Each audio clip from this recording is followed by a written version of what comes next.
Well,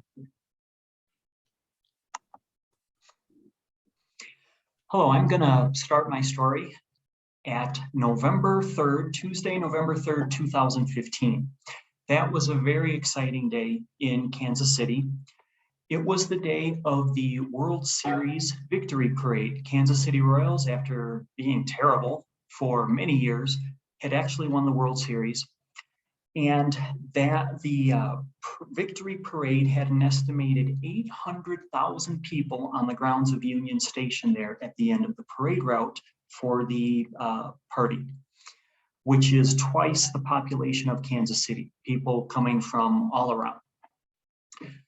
Even though I'm from Kansas City, I was not at the victory celebration that day. I had other plans. I was in my little apartment writing my suicide letter. My alcoholism had reached its rock bottom point, and I had reached the conclusion that my life insurance policy made me worth more dead than alive to my then 14-year-old daughter. What had been happening for some time there is I had felt locked in a very bad marriage. As long as there was food on the table, roof overhead, and things were going okay, I was doing okay and putting up with the situation. Then in 2007, though, I lost my job. I was downsized out of a good corporate job, right as the economy was getting bad and what had been a very robust job market in Kansas City had dried up seemingly overnight. In short order, now things weren't going smoothly as far as having food on the table, roof overhead. The situation got to where, to have some income, I went to work at the animal hospital where my then wife worked. I worked in the kennel in the back there where I would walk dogs and clean out poopy dog cages. So I had gone from, imagine this, management level, upper management level of a prestigious insurance company, no concern about providing, about money, to now I'm literally cleaning dog poop. A friend of mine heard about the situation, took pity on me, took me on in his floor care business. So I was sweeping and waxing floors by night and cleaning up dog poop by day. Quite the hard fall. As a result of that, aggravating how the tension at home,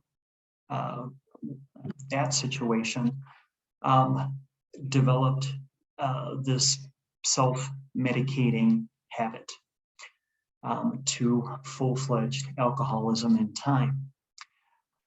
I, even with those little odd jobs, things were getting progressively worse financially, got to the point of declaring bankruptcy, had the expenses of divorce, short selling the house, a number of different things going on there that was snowballing, cycling. Those things would happen, which would make me more depressed, and the compulsion got worse and worse. Ended up getting back in the insurance industry with another company, another good job, which was great, until I had the brilliant idea one Friday of sneaking in a bottle of vodka with me as I returned from lunch, drinking it there at my desk secretly, but was discovered and terminated. So the next Monday morning, as I'm sure you can imagine, tremendous feeling of emptiness, of confusion, of doubt, waking up, realizing I don't have a job to go to. What am I going to do? Then came Tuesday, November 3rd, and the conclusion I reached there to write that letter. A number and very specific plans, 3 boxes of sleeping pills. I was going to pull into the garage with the door closed, turn the car on, take the pills.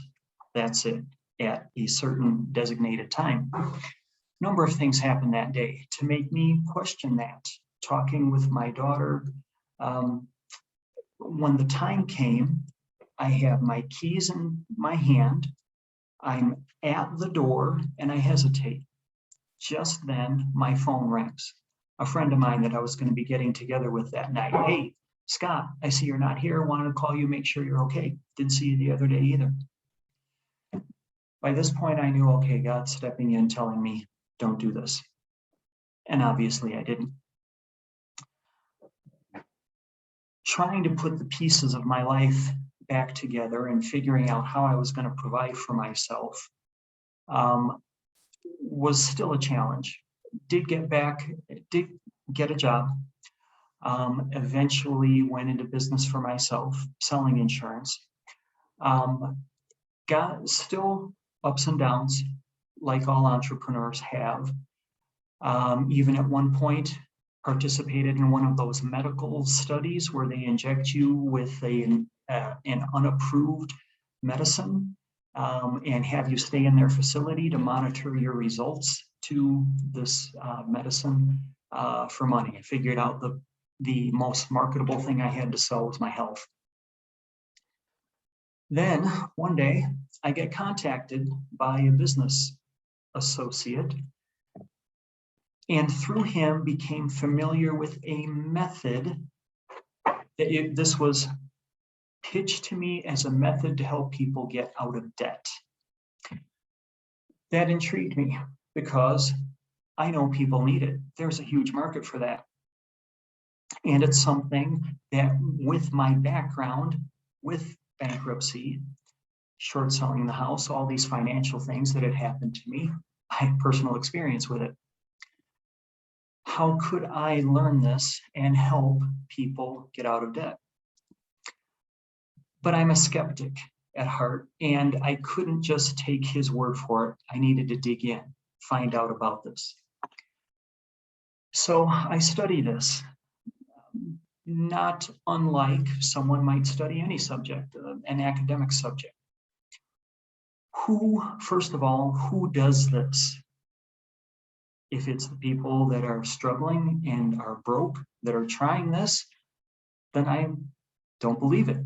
If it's people who are rich and thriving that are using it, well, that's something I could sink my teeth into, right?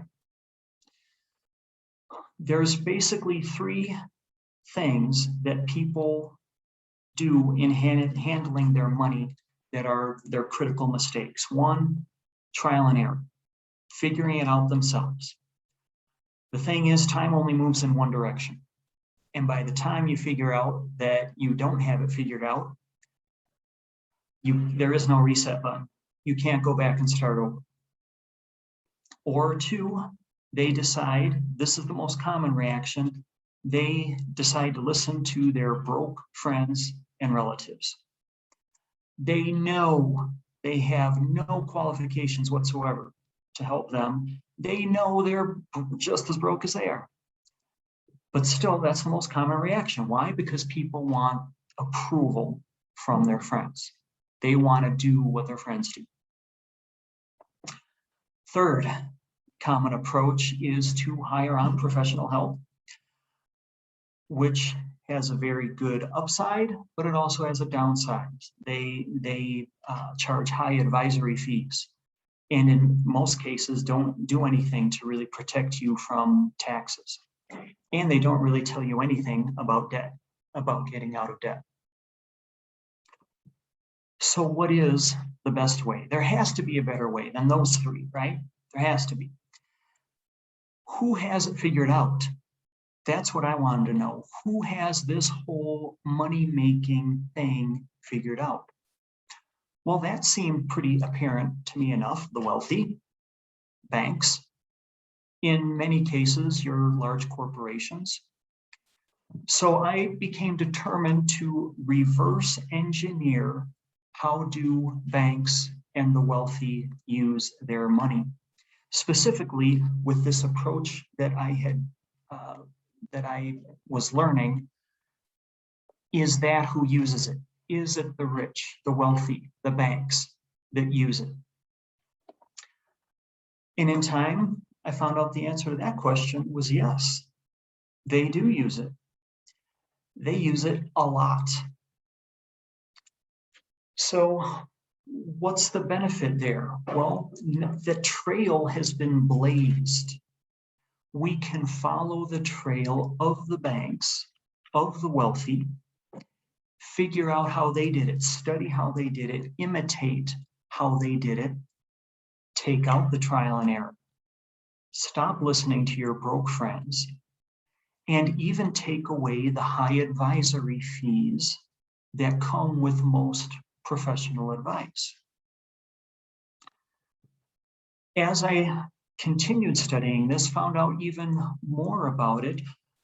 One, in that I didn't really care for the way this was pitched to me because it goes so much farther than just helping people get out of debt.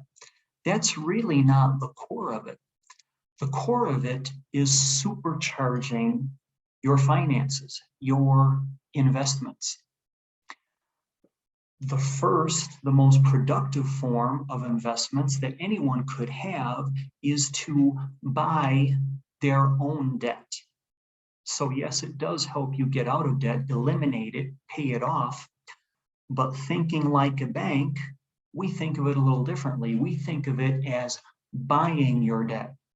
Banks are not scared off by debt. They're in the business of buying debt.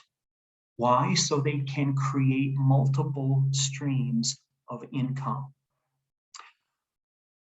When I go to a bank and I ask for a home mortgage loan, they say, fine, here's your $300,000. We'll charge you 4%. Okay, great. What do I do every month thereafter? Make payments to the bank. Next person that walks in the bank door wants to buy a car.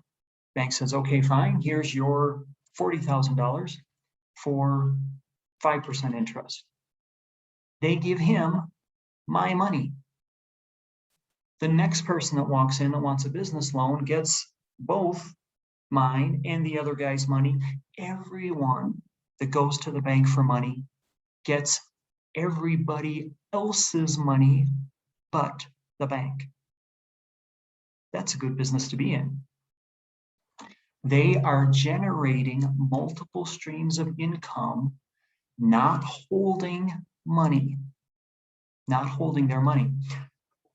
The key here is that the banks don't do what they tell us we should do. They do something else. That's what we want to copy, to imitate, to reverse engineer, rather than just listen to what they tell us to do. So in summing this up, investors and six-figure entrepreneurs hire me because they're sick and tired of riding that roller coaster of market risk, high advisor fees, and insufficient tax savings. So I've reverse engineered the way banks and the wealthy use their money so my clients can go beyond just investing and become their own virtual banker. Bottom line, I help them recover most of their taxes and stack their existing investments on top of a solid foundation that grows safe, liquid, and tax-free, guaranteed. My name is Scott Schwartz. You can find me at nevertoomuchmoney.com. Thank you very much.